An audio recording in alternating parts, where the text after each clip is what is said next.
উত্তরার মাইলস্টোন কলেজে আছেন আমাদের সহকর্মী তন্দ্রা তারণ্য। সরাসরি যোগ দিচ্ছেন তিনি। তন্দ্রা, দুর্ঘটনাস্থলে তো রাতে উদ্ধার অভিযান সমাপ্ত ঘোষণা করা হয়েছে। সেখানকার সর্বশেষ পরিস্থিতি কেমন দেখছেন, আমাদেরকে বিস্তারিত জানাবেন। পার্বণ, সর্বশেষ পরিস্থিতি যদি আমি বলি যে এই পুরো ক্যাম্পাস জুড়ে কিন্তু একটি শোকের ছায়া বইছে এবং এখানকার শিক্ষার্থী থেকে শুরু করে শিক্ষক যারা রয়েছেন, শিক্ষিকা যারা রয়েছেন, তারা কিন্তু সকাল থেকে এখানে অবস্থান করছেন।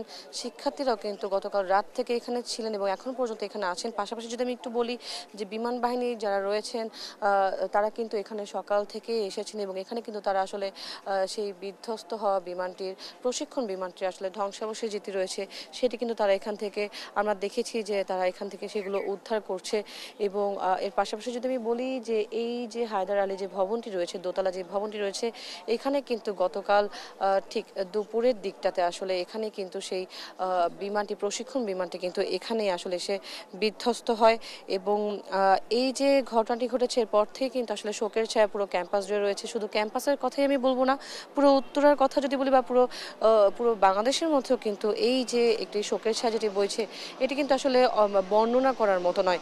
পাশাপাশি যদি একটু বলি যে গতকালকের এই ঘটনায় যে বিমানটি আসলে বিধ্বস্ত হয়েছিল, অর্থাৎ F7BGI যে মডেলের যে বিমানটি ছিল সেটি যখন বিধ্বস্ত হয় পরপর কিন্তু এখানে যে শিক্ষিকারা যারা ছিলেন তারা কিন্তু আশেপাশের থেকে এবং আশেপাশের ভবন থেকে তারা কিন্তু এখানে ছুটে চলে আসেন এবং তারা কিন্তু এখানে এসেই এখান থেকে যে শিক্ষার্থী যারা ছিলেন তাদেরকে কিন্তু তারা এখানে আসলে উদ্ধার করার কাজে লেগে পড়েন এবং তারা তৎপর ছিলেন। এবং আজকে সকাল থেকেও আমি যদি বলি যে এইখানে কিন্তু শিক্ষিকা যারা রয়েছেন তারা কিন্তু এখনও এখানে আছেন এবং আমরা দেখেছি যে আসলে তারা অনেকেই আমাদেরকে গতকালের এই ঘটনাটি আসলে তারা বলতে যেও আসলে অনেকে কান্নায় ভেঙে পড়েছিলেন, এমন চিত্র কিন্তু আমাদের এখানে নজরে এসেছে। এবং এখানে শিক্ষিকা যারা রয়েছেন, শিক্ষক যারা রয়েছেন, তাদের যদি আমি বলি যে প্রত্যেকে আসলে কান্নায় ভেঙে পড়েছেন এবং তারা বারবারই বলছেন যে এমন কোনো ঘটনা আসলে কোনোভাবেই কাম্য নয়। তবু যেটি হয়ে গিয়েছে এরপরেই কিন্তু আসলে তারা বলছেন যে তারা নিজ চোখে আসলে দেখেছেন যে নিজ চোখে আসলে তারা অনেক শিক্ষার্থীকে উদ্ধার করেছেন যাদের হয়তো শরীর অনেকটাই পুড়ে গিয়েছে, যারা দগ্ধ হয়েছে, এমন শিক্ষার্থীদের কিন্তু তারা এখানে উদ্ধার করেছেন। এমন কিন্তু তারা বলছেন। আমরা একটু চেষ্টা করব একজন শিক্ষকের সাথে একটু কথা বলার জন্য, আসলে কালকের ঘটনার পরপর এখানকার পরিস্থিতি কেমন ছিল এবং আসলে এখানে যখন এই যে বিমান বিধ্বস্ত হলে পরপর আপনারা যারা ছিলেন তারা আসলে কি করেছেন এবং কেমন একটা পরিস্থিতি তখন ছিল। আমি পাশের বিল্ডিংয়ে ছিলাম, 4 নাম্বার বিল্ডিংয়ে 7 তলায়। আমার ওয়াইফ 1 নাম্বার বিল্ডিংয়ে, উনি ইংলিশের টিচার কলেজে। উনি ফোন দিল যে আমার বাচ্চাও কিন্তু স্কুল সেকশনে পড়ে, ক্লাস 3-তে। বলছে বাচ্চাদের স্কুলের উপরে বিমান পড়েছে। আমি শব্দ পেয়েছি, আমার ট্রান্সমিটার কিছু বাস্ট হয়েছে।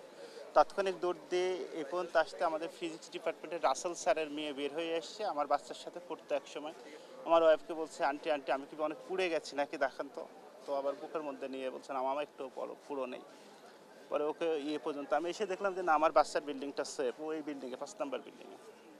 এখানকার অবস্থা তখন পরে আমি বাচ্চাকে রেখে এই জায়গায় আসার পরে আমরা তাৎক্ষণিক যেটা দেখেছি যে মানে আগুনের কুণ্ডলে এত বিকট আকার ধারণ করেছে, দেখা ছাড়া এই অবস্থাতে কিছু ছিল না। স্টাফেরা বলছে স্যার যায়েন না, আর একটা বাস্ট হয়েছে, আরও বাস্ট হতে পারে। তারপরে দৌড় দিয়ে আমরা এখানে এসেছি। তো এখানে ছুটির পর তো অনেক গার্ডিয়ান উপস্থিত ছিল, আমাদের টিচার 400-500 টিচার, আমরা স্কুল স্টাফ সব কিছু মিলে এখানে আমাদের প্রাথমিক অবস্থাতে যতটুকু উদ্ধার করা, আসলে বাচ্চারা যেগুলো বের হয়ে আসতেছে, কারো জামা কাপড় পুড়ে গেছে, হাত দিলে চামড়া হাতে লেগে যাচ্ছে, এই অবস্থাতে উদ্ধার করতে গিয়ে উদ্ধার করার মতো পরিবেশটা ছিল না। যে আমরা ভিতরে গিয়ে যে উদ্ধার করবো এই পরিবেশটা ছিল না, কারণ গেটটাই আগুনের কুণ্ডলী, যত সময় যাচ্ছে তত আরও তীব্রতা বাড়তেছে। তো আমরা যারা বের হয়ে আসতে তাদের রিসিভ করে তাৎক্ষণিক গাড়ি টাড়িও ছিল না, ভ্যানে আমাদের পার্সোনাল কোনো গার্ডিয়ানের যদি কোনো গাড়ি থাকে, এইভাবে আমরা যতটুকু পারছি হসপিটাল, মানে এখানে স্থানীয় লোকজন, গার্ডিয়ান, আমাদের টিচার, স্টাফ, প্রাথমিক উদ্ধার কাজ তারাই করেছে।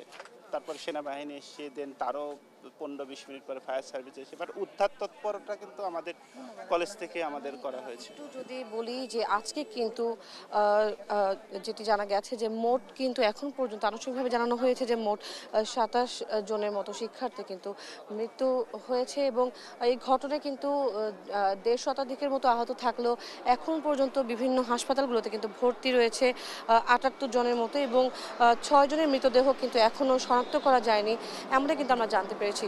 তো এই স্কুল ক্যাম্পাসের উপর দিয়ে এই মাত্র কিন্তু একটি বলবো যে একটি প্লেন এখান দিয়ে উড়োজাহাজ কিন্তু এখান দিয়ে গিয়েছে এবং পরপরই আমরা যেটা দেখছি যে যখনই কোনো উড়োজাহাজ এই স্কুল প্রাঙ্গণের উপর দিয়ে যাচ্ছে তখনই কিন্তু আমরা দেখছি যে শিক্ষার্থীদের মধ্যে একটি আতঙ্ক কাজ করছে এবং এই আতঙ্ক আসলে তারা বলছেন যে তাদের হয়তো এই আতঙ্ক সারা জীবন থেকে থাকবে, যতদিন পর্যন্ত তারা এই স্কুলে পড়াশোনা করবেন তাদের কিন্তু এই আতঙ্কের মধ্য দিয়েই তাদের যেতে হবে, এমনটাই কিন্তু তারা জানাচ্ছিলেন।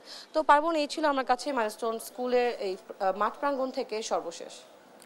ধন্যবাদ তন্দ্রা আপনাকে। দর্শক, উত্তরার মাইলস্টোন কলেজের সর্বশেষ পরিস্থিতি জানাচ্ছিলেন আমাদের সহকর্মী তন্দ্রা তারণ্য।